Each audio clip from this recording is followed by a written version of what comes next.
Hey guys, in this video, I will show you how to fix trading disabled in MetaTrader 5. Alright, let's begin.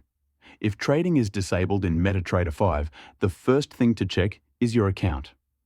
New accounts may have trading locked until the first deposit is made, so make sure you have funded your account.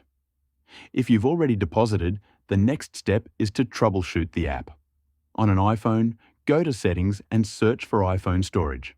Scroll down and find MetaTrader 5. Sorting by name can help.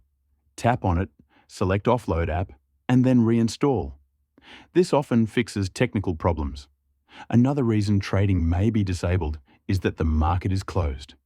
In this case, simply wait for it to reopen. Following these steps should restore trading access quickly. So that's basically how you can fix trading disabled in MetaTrader 5. And that's it for this video. If you find this helpful, consider subscribing and giving this a big thumbs up. Thanks.